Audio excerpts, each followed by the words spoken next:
everyone, welcome to SGI online class 6 Hindi medium chapter 4 Dilwara के जैन मंदिर। बच्चों, आज मैं आपको हिंदी साहित्य के अंतर्गत पाठ 4 दिलवाड़ा के जैन मंदिर नामक पाठ को पढ़ाने जा रही हूँ। इसमें एक बहन अपनी दूसरी बहन को वहां घूमने गई, दिलवाड़ा के मंदिर जहाँ पर है वहां घूमने गई, तो उनका वर्णन किस तरीके से कर रही है इस पूरे पाठ में उसने बताया है। तो पेज नंबर है 19। मैं इसको पढ़ने जा रही हूँ, आप ध्यानपूर्वक इसको सुनेंगे। प्यारी बहन सीलू, नमस्ते। इन छुट्टियों में मैं मम्मी पापा के साथ माउंट आबू में स्थित दिलवाड़ा मंदिर देखने गई थी। आज इस पत्र के माध्यम से मैं तुम्हें दिलवाड़ा के जैन मंदिरों के बारे में बताने जा रही हूँ।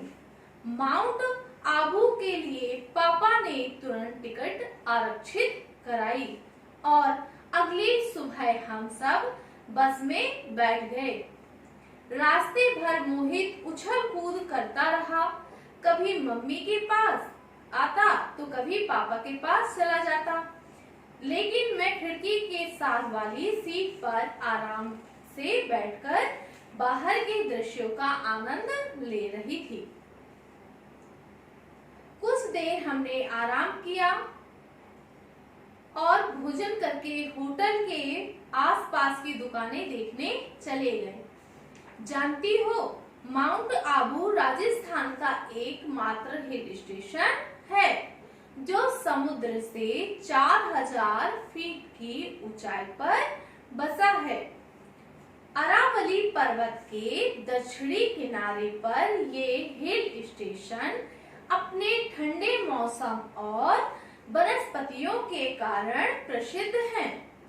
यहाँ पूरे साल देशी विदेशी पर्यटक, तो बच्चों पर्यटक का अर्थ होता है देश विदेश में घूमने फिरने वाला।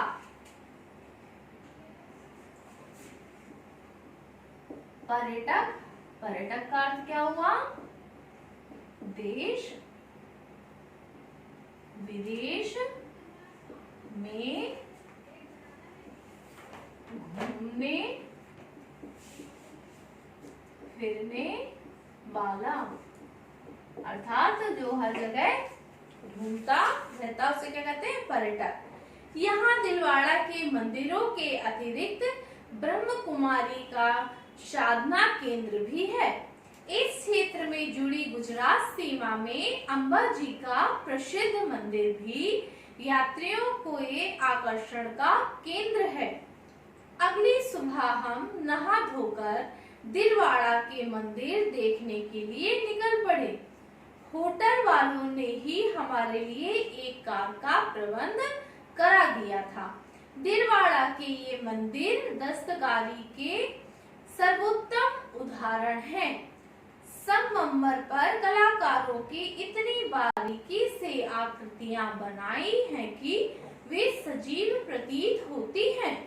वास्तव में दिलवाड़ा का यह मंदिर 5 मंदिरों का समूह है जो राजस्थान के सिरोही जिले में स्थित है। कहाँ पर स्थित है? राजस्थान के सिरोही जिले में। इनका निर्माण 11वीं से 13वीं शताब्दी के बीच में हुआ था। ये जैन धर्म के तीर्थकारों को समर्पित मंदिर है। इसका केंद्र सफेद गुंबद देखने लायक है, जिसके भीतरी भाग में भव्य चित्रकारी की गई है। छत पर 16 विद्या की देवियों की मूर्तियां अंकित की गई हैं। इनमें सबसे प्राचीन मंदिर बिमल शाही मंदिर है, जो जैन धर्म के प्रथम तीर्थकर ऋषभ देव जी को समर्पित है। यह 1031 ईस्वी में बना था। विमल शाही मंदिर 4 मुख्य हिस्सों में बटा हुआ है।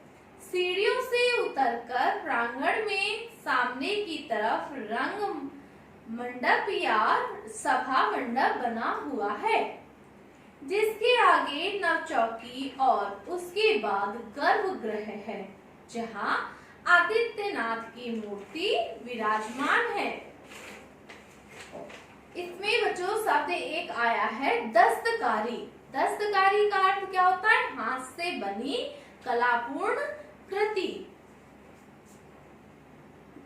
दस्तकारी इसका अर्थ होता है हाथ से बनी कलाकृति। फिर इसमें एक और शब्द आया था तीर्थकर। तो इसमें तीर्थकर क्या है? जैन धर्म के 24 महान व्यक्ति। तीर्थकर जैन धर्म के 24 महान व्यक्ति।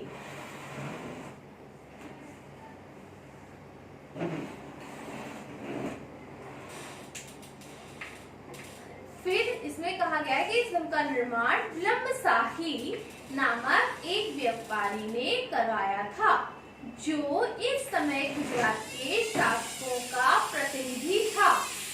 इस मंदिर के लंबे से गलियारे में 52 छोटे मंदिर हैं, जिनमें तीर्थकारों की प्रतिमाएं स्थापित हैं।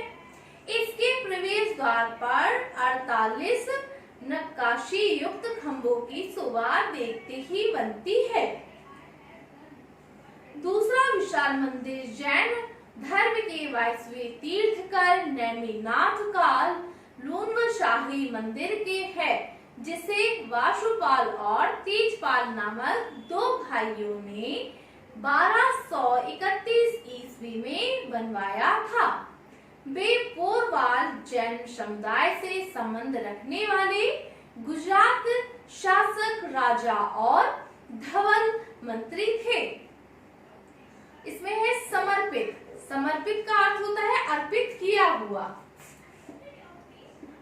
समर्पित का अर्थ हुआ अर्पित किया हुआ।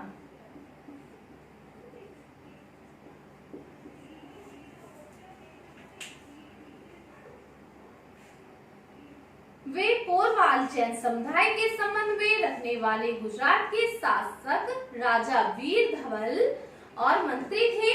दरबार के खेलों ड्योढ़ी पर बने खंभों मूर्तियों के कारण मंदिर की शिल्पकला अद्वितीय थी। अद्वितीय का अर्थ होता है आपका अनुपम अर्थात अनोखा। अद्वितीय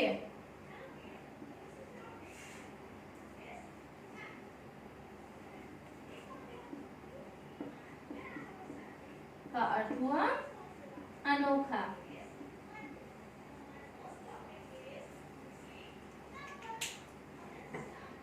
इस मंदिर को तैयार करने में लगभग 1500 कारीगरों ने काम किया था। इसके निर्माण में 14 वर्ष का समय लगा था और उस समय इस पर करोड़ 35 लाख कितने करोड़ बच्चों? 12 करोड़ 35 लाख रुपए का खर्च आया था। इन 2 विशाल मंदिरों के अतिरिक्त अन्य 3 मंदिर हैं। पीतहल, पार्श्वनाथ, महावीर मंदिर। जैसा कि मैं बता चुकी हूँ कि यह मंदिर संगमरमर के पत्थरों को तराशकर बनाया हुआ है। इसमें फूल पत्तियां, नक्काशीदार छतें, पशु पक्षियों की शानदार संगमरमरी आकृतियां, सफेद स्तंभों पर बारीकी से उकेरी गई सुंदर बेलें, जालीदार नक्काशी से सजे तोरण वर्ष ही पर्यटकों को अपनी ओर खींच लेते हैं। हम सारा दिन मंदिर के स्तंभों और छतों आदि पर उकेरी गई अनूठी कलाकृतियों को अचंभित होकर देखते रहे। मैं और मोहित चलते चलते थक भी गए थे। इस थकावट को दूर करने के लिए पापा कभी हमें हंसाते तो कभी किसी आकृति को लेकर हमसे पूछताछ करते। मम्मी भी थक चुकी थी, इसलिए थोड़ी थोड़ी दूर पर बैठ जाती थी। पूरा मंदिर देखने के बाद हम वहां पर लगे एक बाजार में भी गए, जहां से हमने छोटी मोटी चीजें खरीदी। तो कलाकृति का अर्थ क्या होता है? कलामयी रचना। कलाकृति का अर्थ हुआ कलामयी रचना।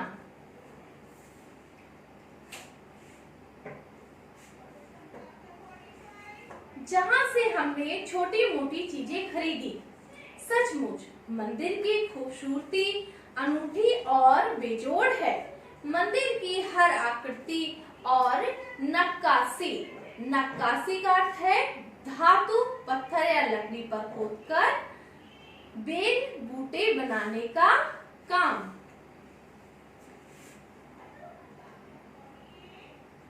नक्काशी, तो नक्काशी का अर्थ हुआ बच्चों, नक्काशी का अर्थ क्या होगा इसमें कि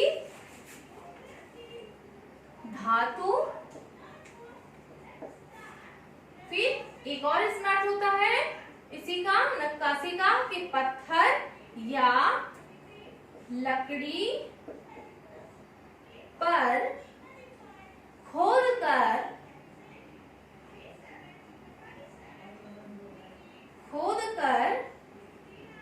बेल बूटे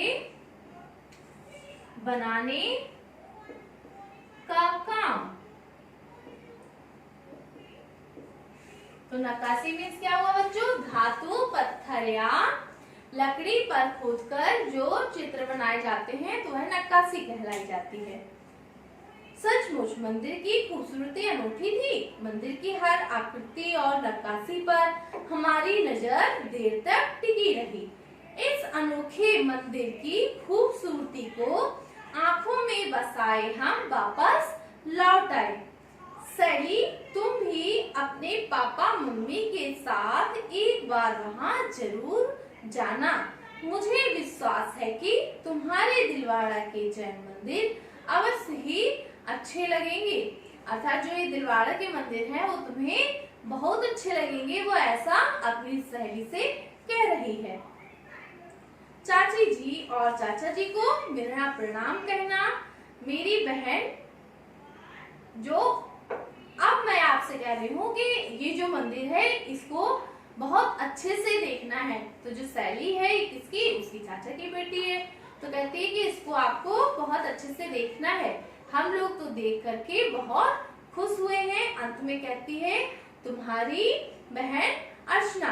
तो बच्चों, इस पाठ में जो जैन मंदिर है और उनके जो तीर्थकर वगैरह है उसकी जो अद्भुत कलाकृति है उसको देख करके वो बहुत आकर्षित होती है और दूसरों को भी देखने की सलाह देती है। तो बच्चों, आज के लिए इतना ही। Thank you students.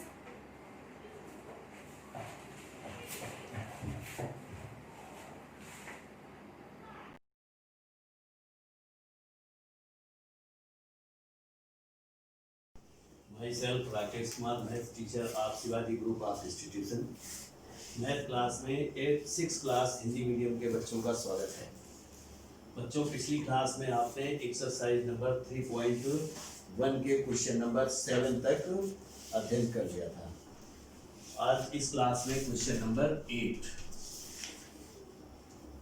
Question number 8 में है आपका संख्या रेखा पर उस पूर्णांक को दर्शाइए जो। संख्या रेखा पर उस पूर्णांक को दर्शाइए जो। तो पहला पार्ट है, फर्स्ट पार्ट में है आपका -3 से 2 अधिक। -3 से 2 अधिक, इसको आपको संख्या रेखा पर दर्शाना है। तो अगर पहले तो हमें संख्या रेखा बनानी होगी। संख्या रेखा में 0 बीच में लिख दिया, 1 2 राइट साइड में पॉजिटिव नंबर होंगे और लेफ्ट साइड में नेगेटिव, -1 -2 और -3। तो -3 से 2 अधिक, तो -3 आपका 0 ये है। अगर 0 से हम चलेंगे तो -3 तो आपका ये मिल गया, और 2 अधिक यानी -3 + 2, तो 2 अधिक का मतलब है वो इधर जाएगा, ऐसे इस तरीके से। -3 और +2 = -1, और ये जो डिस्टेंस आपको मिल गया ये -1 ही है, -1।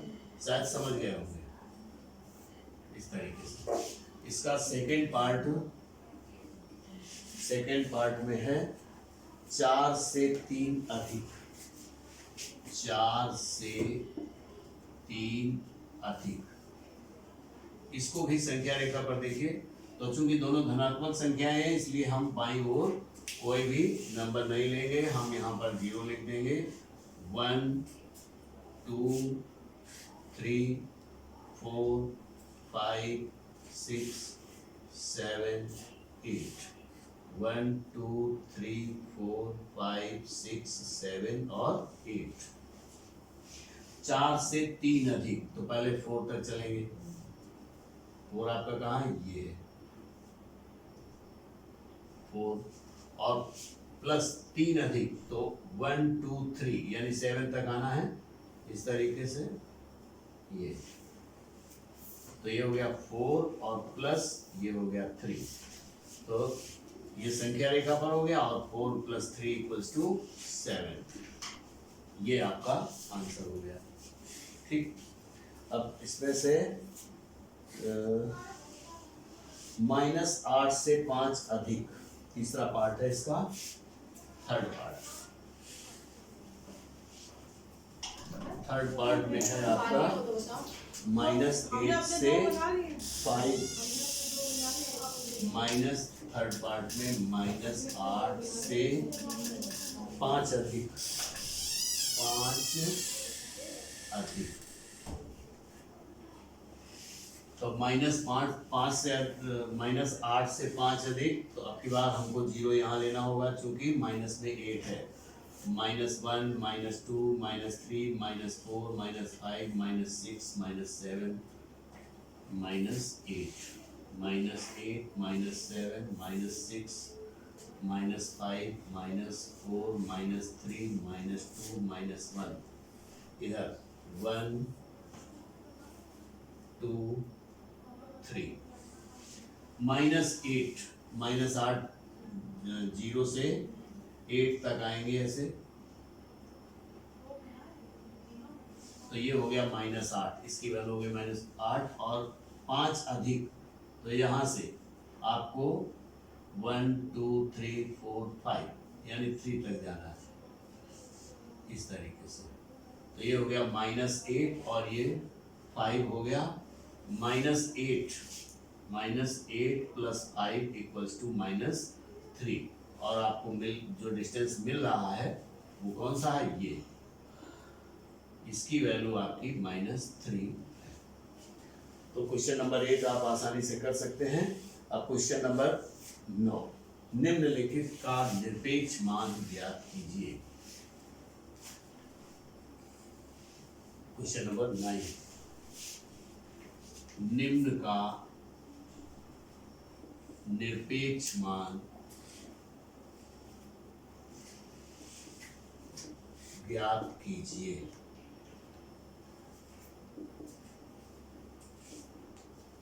पहला पार्ट है निरपेक्ष मान ज्ञात करने के लिए, पहला पार्ट है 16।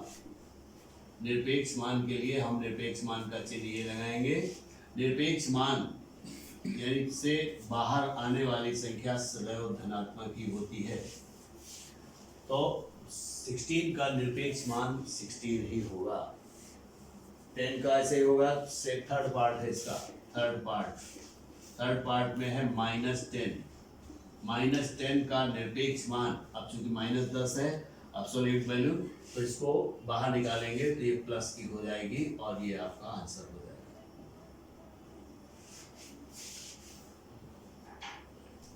चलिए अब क्वेश्चन नंबर 10, निम्न का मान ज्ञात कीजिए। बाकी इसके पार्ट 2 और हैं, वो आप कर सकते हैं। निम्न का मान ज्ञात कीजिए, 10 नंबर है।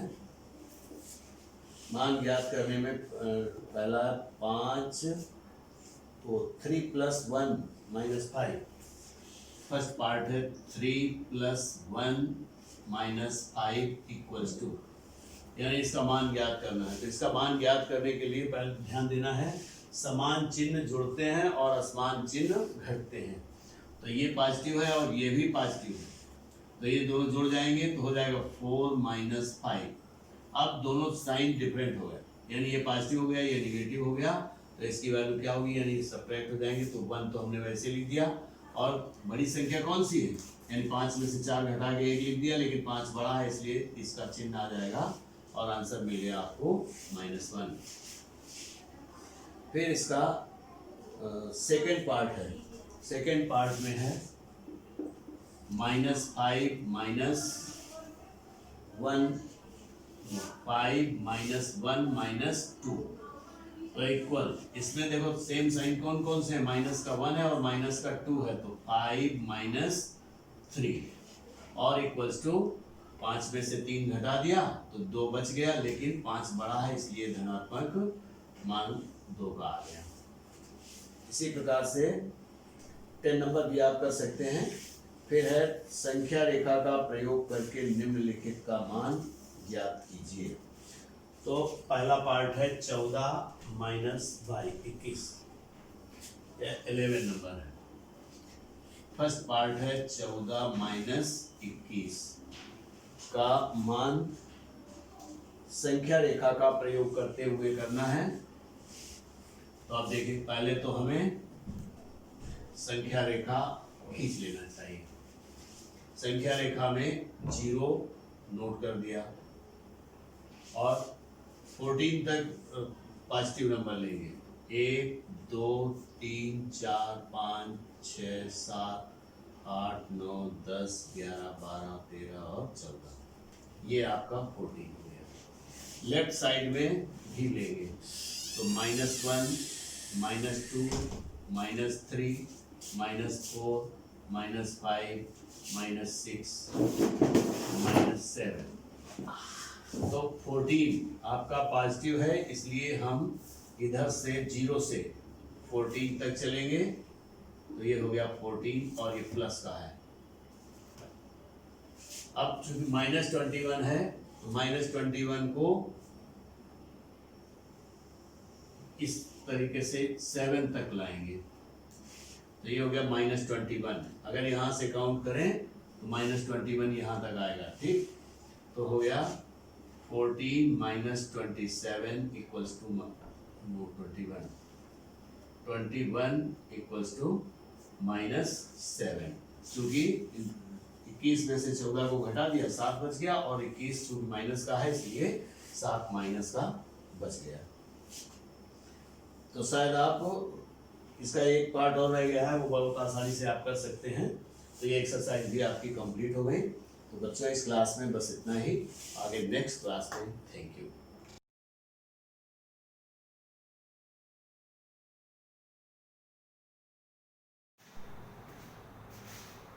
Very good morning students. बच्चों, मैंने अपने प्रीवियस लेक्चर में आपको क्लास 6 पार्ट 3 महाद्वीप चैप्टर के बारे में समझाया था। आज मैं इसी चैप्टर को कंटिन्यू करने जा रही हूँ। चैप्टर कंटिन्यू करने से पहले मैं अपने प्रीवियस लेक्चर का कुछ आपको रिविजन कराने जा रही हूँ। जैसा कि इस पार्ट का नाम है महाद्वीप, तो बच्चों महाद्वीप क्या होते हैं? महाद्वीप पृथ्वी के भूभाग को घेरने वाली सबसे बड़ी इकाई या क्षेत्र को क्या कहा जाता है? महाद्वीप कहा जाता है। तो महाद्वीप का क्या होता है बच्चों? पृथ्वी के भूभाग को, स्थलीय भाग को घेरने वाली सबसे बड़ी इकाई या क्षेत्र को महाद्वीप कहा जाता है। महाद्वीप को इस प्रकार भी कहा जा सकता है, पृथ्वी का एक बड़ा क्षेत्र। महाद्वीप को क्या कहा जा सकता है बच्चों? पृथ्वी का एक बड़ा क्षेत्र। तो पृथ्वी के कुल क्षेत्रफल का 71% क्या है बच्चों? जल है, और 29% क्या है? हमारा स्थलीय भाग है। 71% हमारा क्या है? जल है, और 29% स्थलीय भाग है। और पृथ्वी के स्थलीय भाग को 7 भागों में विभाजित किया गया है, जिसे हम लोग क्या कहते हैं? महासागर कहते हैं। तो पृथ्वी के स्थलीय भाग को 7 भागों में विभाजित किया जाता है, जिसे हम महासागर कहते हैं। ये 7 भाग हमारे क्या हैं? एशिया, अफ्रीका, उत्तरी अमेरिका, दक्षिणी अमेरिका, अंटार्कटिका, यूरोप, ऑस्ट्रेलिया। मैं दोबारा रिपीट कर रही हूँ। एशिया, अफ्रीका, उत्तरी अमेरिका, दक्षिणी अमेरिका, अंटार्कटिका, यूरोप, ऑस्ट्रेलिया। ठीक है बच्चों, समझ आया आपको कि महाद्वीप किसे कहते हैं? पृथ्वी के भूभाग को घेरने वाली सबसे बड़ी इकाई या क्षेत्र को महाद्वीप कहा जाता है। अब मैं इन सबको एक एक करके समझाऊंगी। तो सबसे पहले हम बात करते हैं बच्चों एशिया।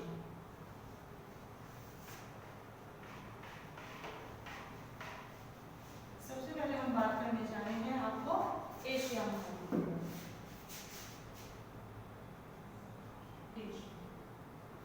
तो बच्चों सबसे पहला इसका पॉइंट क्या है एशिया का?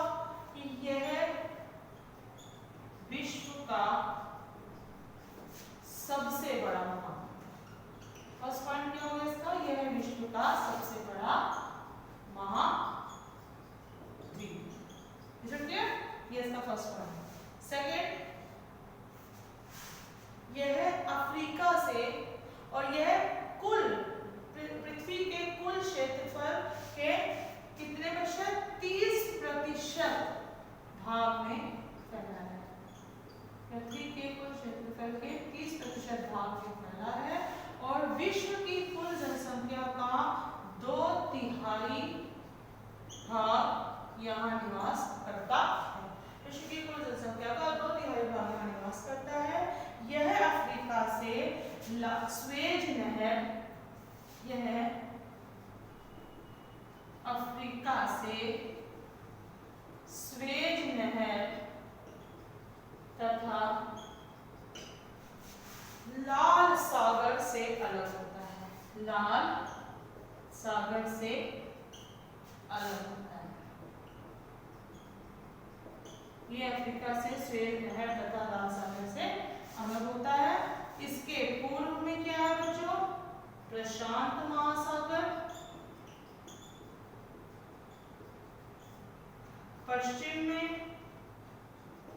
यूरोप, उत्तर में आर्कटिक महासागर, और इसके दक्षिण में हिंद महासागर। हिंद महासागर क्लियर हुआ आपको? यह विश्व का सबसे बड़ा महाद्वीप है। यह कुल जनसंख्या, कुल क्षेत्रफल के 30% भाग में फैला हुआ है। विश्व की कुल जनसंख्या का 2/3 भाग यहाँ निवास करता है। यह अफ्रीका से स्वेज नहर तथा लाल सागर से अलग होता है। इसके पूर्व में प्रशांत महासागर, पश्चिम में यूरोप, उत्तर में आर्कटिक महासागर, और दक्षिण में क्या है बच्चों? हिंद महासागर है। यूराल पर्वत एशिया और अफ्रीका को अलग करता है। यूराल पर्वत एशिया और अफ्रीका को क्या करता है बच्चों? अलग करता है। अब आगे हम बात करते हैं विश्व की सबसे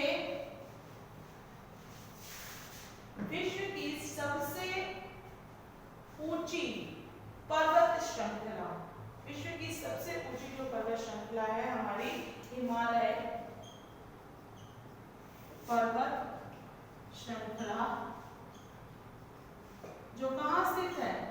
एशिया महाद्वीप में स्थित है। हिमालय की सबसे ऊंची चोटी है बच्चों माउंट एवरेस्ट।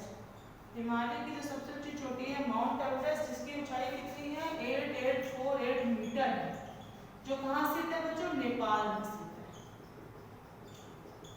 नेपाल में स्थित है। तो हिमालय पर्वत श्रेणी कहाँ पर, हिमालय पर्वत श्रेणी हमारी पाई जाती है एशिया में पाई जाती है।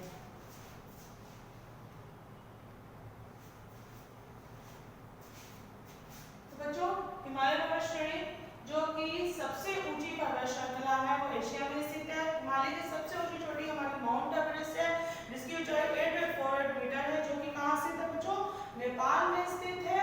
और विश्व का सबसे नीचा स्थान, विश्व का सबसे नीचा स्थान, जिसको हम लोग क्या कहते हैं, मृत सागर।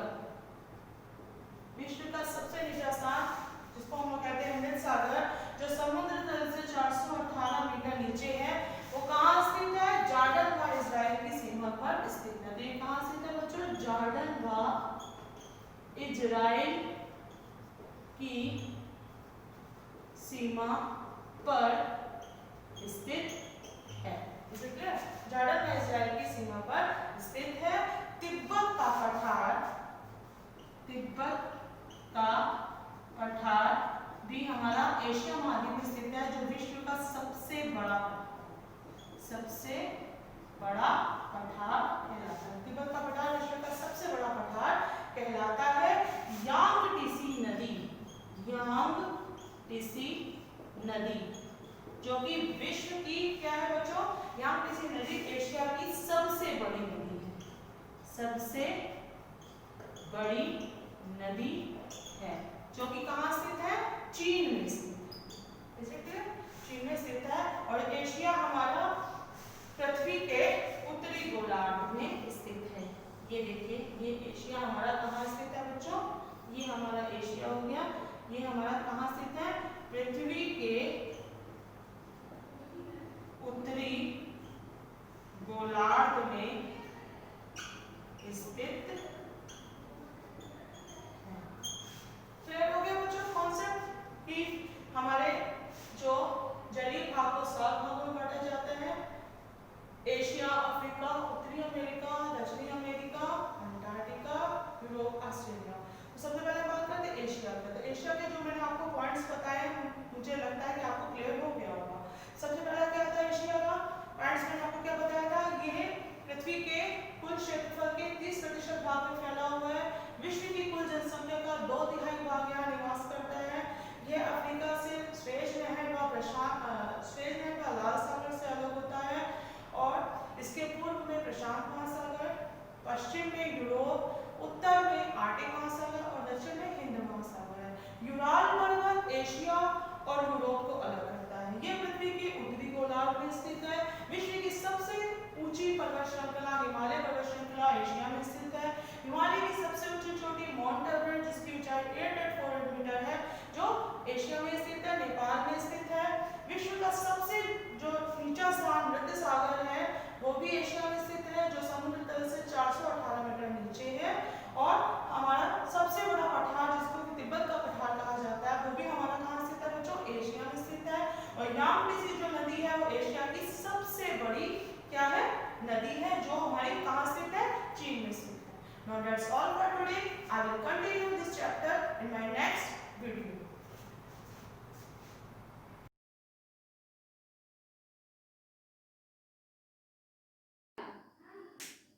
Good morning students.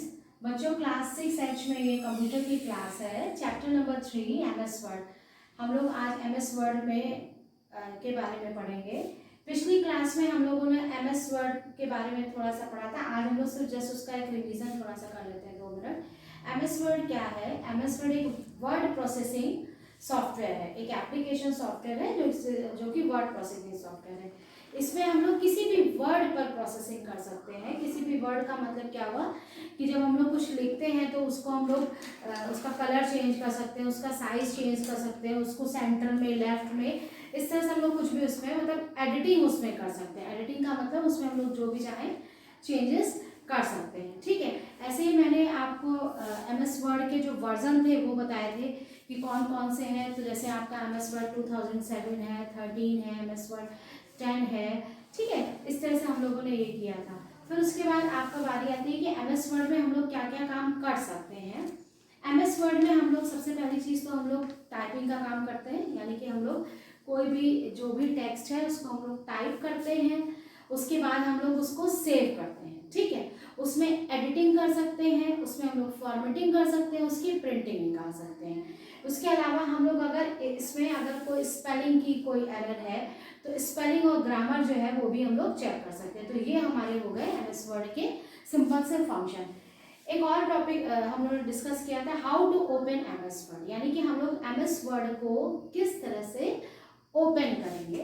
तो हम लोग एक बार आज फिर से यही वाला पॉइंट डिस्कस करके फिर जो MS वर्ड का जो मेन स्क्रीन है, ठीक है, जो मेन आपका जो विंडो ओपन होता है उसके सारे मेन्यूज जो हैं, जो भी उसमें आपके कंपोनेंट्स होते हैं, हम लोग उसके बारे में डिस्कस करेंगे। तो सबसे पहले हम लोग MS वर्ड को कैसे ओपन करेंगे।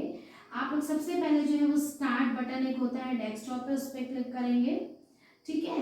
उसके बाद फिर आपने ऑल प्रोग्राम पे क्लिक किया, ठीक। उसके बाद फिर आपका आता है MS ऑफिस। मैंने बताया था कि MS ऑफिस का मतलब ही हो गया माइक्रोसॉफ्ट ऑफिस।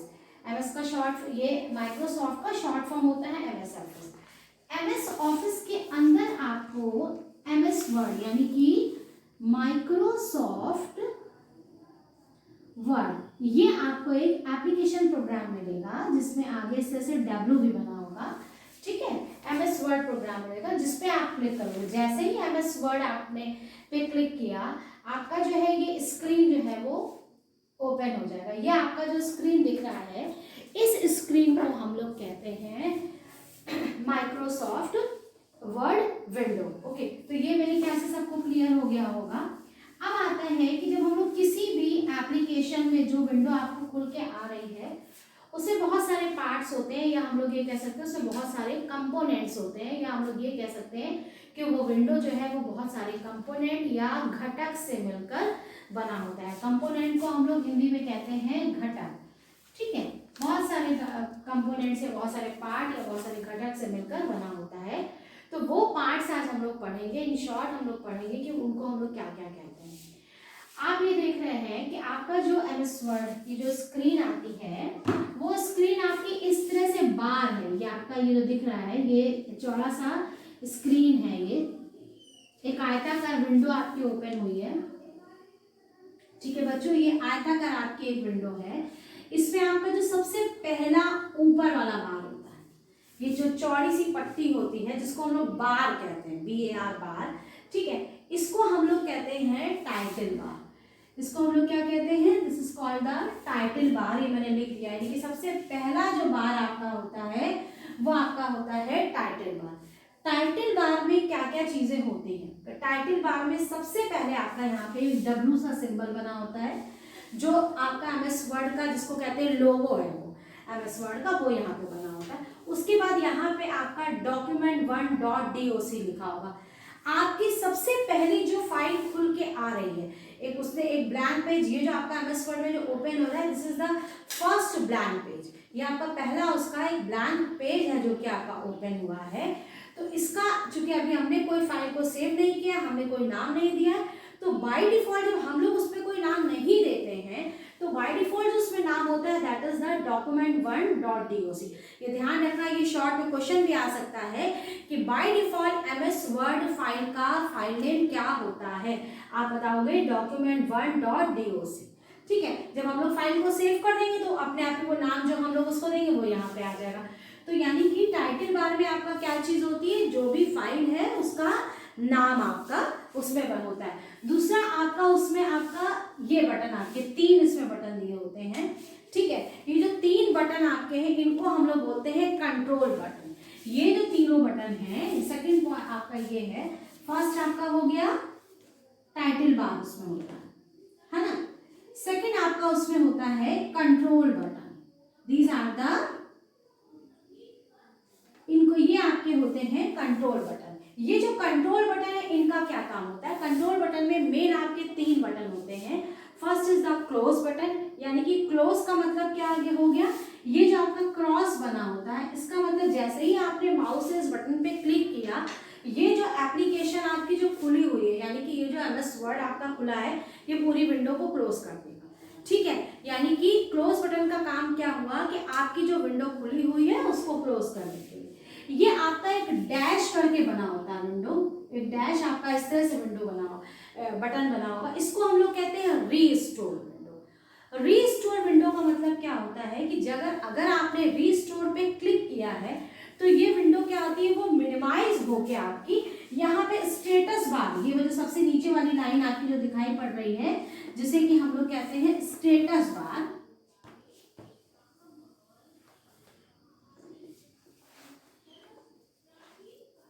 सबसे लास्ट वाला बार जो होता है, this is called the status bar.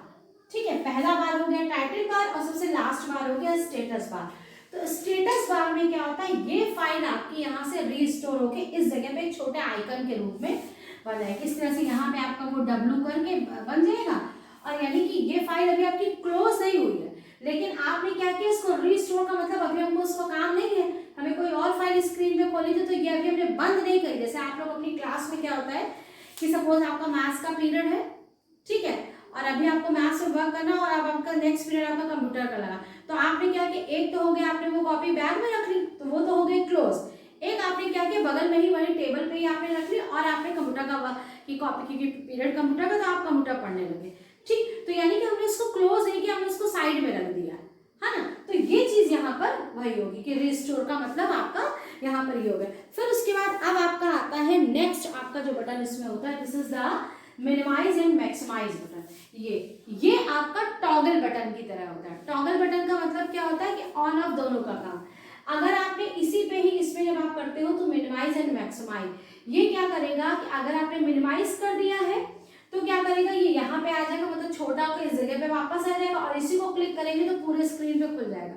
या कभी कभी आप देखते हो कि स्क्रीन तो हमारी बड़ी है लेकिन विंडो जो है वो बीच में से छोटी सी आ रही, तो अगर आप इस बटन पे क्लिक करोगे मिनिमाइज और मैक्सिमाइज पे, तो ये पूरे जितना बड़ा आपका डेस्क मतलब स्क्रीन है उस पूरे स्क्रीन पर ये खुल के पूरी ये विंडो आ जाती है। तो टाइटल बार मेरे ख्याल से आज सबको क्लियर हो गया है। फिर उसके बाद नेक्स्ट आपका मेन्यू है, मेन्यू बार। सेकंड बार आपका कौन सा है, दिस इज द सेकंड बार, इसको हम लोग कहते हैं मेन्यू बार। मेन्यू बार में आपके बहुत सारे जो है वो जितने भी आपके फाइल में जो मेन्यूज होते हैं वो सारे इसमें जो है वो एक लिस्ट के रूप में पड़े रहते हैं। File, edit, view, insert, help है, और भी आपके बहुत सारे फॉर्मेट है, इस तरह से आपके बहुत सारे इसमें जो ऑप्शन मेन्यू होते हैं वो सारे मेन्यू जो है वो एक लिस्ट के फॉर्म पे आपके इसमें यहाँ पे पड़े रहते हैं। जैसे आपका फाइल है तो फाइल मेन्यू पे जब आप क्लिक करेंगे तो इसका सब मेन्यू, जैसे कहते हैं ना समूह और उप समूह, पिछली क्लास में बताया था, तो जब आप फाइल पे माउस देके क्लिक करोगे तो यहाँ पे इसका जो है वो इस तरह से इसी के नीचे ही आपका जो है वो एक आपका इस तरह से मेन्यू खुल के आएगा जिसमें और बहुत सारे इसके कमांड जो है वो पड़े होंगे। ठीक है, तो जिनको हम लोग माउस से क्लिक करके यूज कर सकते हैं। तो ये आपका हो गया मेन्यू बार। अब आपकी बारी आती है कि ये फॉर्मेटिंग बार, तीसरा आपका आता है फॉर्मेटिंग बार। फॉर्मेटिंग बार जो होता है वो जनरली आपका, सीधी सी बात है, जो आपका MS वर्ड का मेन काम है। MS वर्ड का मेन काम ही क्या है कि जो भी हम यहाँ पे लिखते हैं उसकी वो फॉर्मेटिंग कर सकता है। ठीक है, तो फॉर्मेटिंग करने के लिए जो कमांड्स की जरूरत होती है, जैसे मान लीजिए कि हमने यहाँ ये जो बीच वाला पोर्शन बच्चों होता है जो पूरा व्हाइट एरिया, आप इस जगह पे कुछ नहीं लिख सकते, आप इसमें कुछ नहीं लिख सकते, आप इधर कुछ नहीं लिख सकते हो। ये जो बीच का जो व्हाइट वाला पोर्शन दिया है इसको हम लोग कहते हैं document area. Document area, this is called the document area. ठीक है, ये वो एरिया होता है जहां पर कि हम लोग कुछ भी मैटर या कोई भी टेक्स्ट जो है वो टाइप करते हैं, तो जो भी आप यहाँ पे लिखोगे उसकी फॉर्मेटिंग कर सकते हैं। फॉर्मेटिंग का मतलब जैसे मान लीजिए हम लोग सिंपल लिखते हैं, जैसे कुछ बच्चे क्या हेडिंग जो है स्केच पेन से ब्लू से डाल रहे हैं, कोई ग्रीन से कुछ तिरछा लिख रहे हैं, कोई डबल अंडरलाइन कर रहे हैं, तो ये सारे कमांड जो है वो जो भी आप काम कर रहे हो उन सब के लिए यहाँ पे कमांड जो है वो बटन के रूप में यहाँ पे फॉर्मेटिंग टूल बार में दिए रहते हैं। ये फॉर्मेटिंग टूल बार आपका ऑप्शनल होता है, ये कभी डिस्प्ले होता है और कभी अगर हम लोग मतलब जहाँ पे सिस्टम में सेटिंग करते तो वो नहीं भी दिखता है। ठीक है, ये हो गया आपका। और उसके बाद अब आपका ये नीचे आप एक स्केल जैसा दिख रहा बन के आ रहा, जिसको कि कहते हैं हम लोग रूलर बार। रूलर बार के थ्रू हमारी सेटिंग में हम लोगों को कि हमें कितना मार्जिन पेज में छोड़ना है क्या है, ये इसके लिए ये एक रूलर बार इसमें बना होता है। ठीक है, इधर आप जो है ये अब आप देख रहे हैं स्क्रॉल बार है, ये आपका इस तरह से यहाँ पे वर्टिकल का मतलब होता है वर्टिकल लाइंस में, ये आपको इस तरह से दिख रहा है। तो ये आपका इसलिए होता है कि हम लोग जो पेज, इसको हम लोग कहते हैं स्क्रॉल बार। ओके, ये आपका कहलाता है स्क्रॉल बार। स्क्रॉल बार में हम लोग क्या कर सकते हैं, स्क्रॉल बार में हम लोग पेज को ऊपर नीचे कर सकते हैं। जैसे मान लीजिए इस स्क्रीन पर सिर्फ इतना ही दिख रहा है, आपने इसके आगे भी लिखते जाए, जैसे एंटर करके हम लोग लिखते जाएंगे तो पेज हमारा ऊपर जाता जाएगा। ठीक है, लेकिन अगर हमको वापस ऊपर देखना है तो हम लोग माउस से ये स्क्रॉल बार ऊपर नीचे करके हम लोग इस पेज को पूरा देख सकते हैं। ठीक है बच्चों, तो इस तरह से ये आपका हो गया डॉक्यूमेंट एरिया में ये। अब आपका लास्ट में ये आपका आता है ये स्टेटस बार क्या होता है। This is the status bar. Status bar जैसे आपका टाइटल बार जो होता है वो सब पेज में टॉप में होता है। ठीक है, सबसे ऊपर होता है जहाँ पर आपका जो भी पेज फाइल है उसका नाम होता है, आपका जो सॉफ्टवेयर खोला उसका लोगो बना होता है, ये सारी चीजें हैं। वैसे ही जो स्टेटस बार होता है वो आपका पेज का स्टेटस बताता है। पेज का स्टेटस का अगर आप यहाँ बहुत ध्यान से देखेंगे सबसे नीचे जो होगा यहाँ पे, तो आपने आपके पूरे इस पेज में किस लाइन पे हो, सपोज आप लाइन नंबर 5 पे हो तो यहाँ पे लिखा होगा 5 लाइन। अगर आपने जितने वर्ड्स लिखे होंगे, सपोज अगर मान लीजिए 5 लाइन में आपने 110 अगर वर्ड लिख लिए तो 110 कैरेक्टर्स यहाँ पे लिखा होगा कि आपने 110 जो है वो वर्ड लिख लिए हैं। ठीक है, वर्ड में कैरेक्टर में इस तरह से आपका मतलब वो पूरा पेज का स्टेटस बताता है कि आपका एक पेज में आपने कहाँ तक काम किया, कितने वर्ड है, कितनी लाइनें हैं और कितने कैरेक्टर्स हैं। ठीक है बच्चों, तो स्टेटस पर आप लोगों को समझ में आ गया कि ये पेज का स्टेटस बताता है। अगर हम लोग फुल स्क्रीन मोड में काम करते हैं, आपके बहुत सारे स्क्रीन नॉर्मल, जैसे ये आपका यहाँ पे फॉर्मेटिंग में यहाँ पे आपका नॉर्मल मोड है, अगर आप इस पर क्लिक करोगे तो उसमें और भी मोड आएंगे। अगर आपने फुल स्क्रीन मोड किया तो जितनी बड़ी आपकी स्क्रीन होती है ये, उसमें फिर ये सारे मेन्यूज नहीं दिखाई पड़ते, सिर्फ ये वाइट जो डॉक्यूमेंट एरिया है, या जिसको हम लोग डॉक्यूमेंट एरिया को बच्चों हम लोग इसको हम लोग टेक्स्ट एरिया भी कहते हैं। टेक्स्ट का मतलब कि यहाँ पर हम लोग कुछ भी जो टाइप कर रहे हैं उसको टेक्स्ट भी कहते हैं, तो इसको टेक्स्ट एरिया। तो पूरा का पूरा सिर्फ जैसे आपका ये व्हाइट बोर्ड दिख रहा है, पूरा व्हाइट बस वो पूरा स्क्रीन में यही दिखेगा, जो लिखा है वो दिखाई पड़ेगा। बाकी ये वाला जो पोर्शन है आपका जो पूरा टूल बार वाला, ये नहीं दिखाई पड़ेगा। तो उस कंडीशन में आपका स्टेटस बार भी नहीं दिखाई पड़ता है। ठीक है, यानी कि सारे जितने भी मोड है, नॉर्मल मोड में है, आपका प्रिंट मोड में, आपका सब में स्टेटस बार दिखाई पड़ेगा, लेकिन आपका जब फुल स्क्रीन मोड होता है तो उसमें आपका स्टेटस बार नहीं दिखाई पड़ता है। ठीक है, उसके बाद बच्चों अब आपका जो नेक्स्ट आपका एक आपका आता है कि इसमें कर्सर माउस पॉइंटर क्या होता है। ठीक है, माउस का जैसे जब हम लोग माउस को मूव कराते हैं तो इसमें 2 पॉइंट आपके हैं कि एक तो माउस पॉइंटर क्या चीज़ होती है और एक इंसर्शन पॉइंट क्या होता है।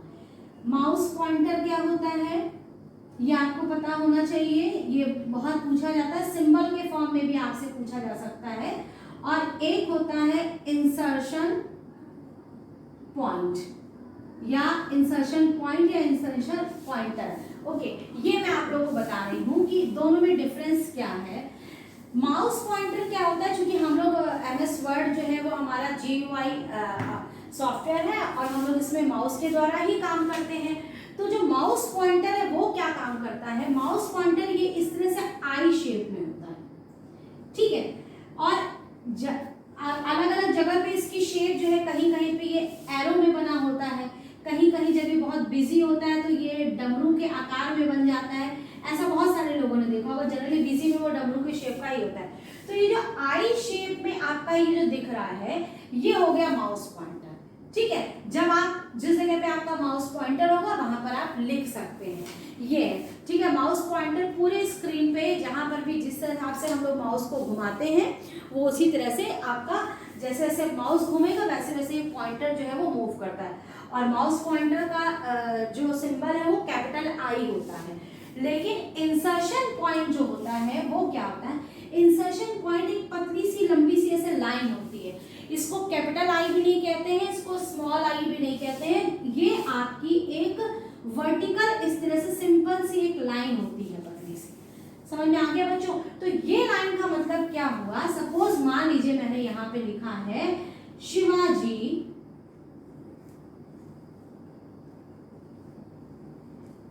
इंटर कॉलेज, सपोज हमने ये लिखा, ठीक है। बाय मिस्टेक हमने एन लिखना हम भूल गए, ठीक है, और मैंने लिख दिया है ये स्पेलिंग, अब हमको लगा ये तो गलत है। तो हम लोग क्या करेंगे, माउस पॉइंटर जब हम यहाँ पे लेके जाएंगे और यहाँ पे जब हम क्लिक करेंगे तो ये क्या करेगा, चूंकि हमको इसके आई और टी के बीच में हमको एन को एंटर कराना है, तो ये हो गया इंसर्शन पॉइंट, इंसर्ट कराना है। इसको हम लोग ये कह सकते हैं इंसर्ट कराने का पॉइंटर है ये, ठीक है। तो जब हम लोग इस जगह पे जैसे ही माउस को क्लिक करेंगे तो ये जो आपका जो कैपिटल आई है ये इस लाइन में कन्वर्ट हो जाएगा, पतली लाइन में, और इस जगह पे हम लोग एन टाइप कर देंगे। यानी कि आपका जब हम लोग एडिटिंग करते हैं, एडिटिंग का मतलब क्या होता है, जो लिखा हुआ है उसमें कोई चेंजेस करना चाह रहे हैं, इसी को हम लोग एडिटिंग कहते हैं। तो एडिटिंग में के समय आपका इंसर्शन पॉइंट ही वर्क करता है। वो जो आपका जो माउस पॉइंटर जो कैपिटल आई है वो इस तरह से आपकी जो वर्टिकल पतली सी लाइन में कन्वर्ट हो जाता है। तो मेरे ख्याल से बच्चों आज आप लोगों को ये चीज क्लियर हो गई है, ठीक है, कि आपको ये स्क्रीन दिखाई पड़ रही है, स्क्रीन में क्या क्या चीजें हैं ये आपको क्लियर होगा। बाकी ये प्रैक्टिकल वाली चीज है, आप अपना प्रैक्टिकल करेंगे तो वो ज्यादा क्लियर होगा, ठीक। ये सारे ऑप्शन अब हम लोग MS वर्ड में जो शॉर्टकट कीज है, यानी कि हम लोग कैसे पेज में मूव करते हैं, तो उसके लिए जो कीबोर्ड की जो कीज है जो हम लोग है वो कल हम लोग डिस्कस करेंगे। तो बच्चों आज के लिए इतना ही काफी है। Thank you, have a nice day.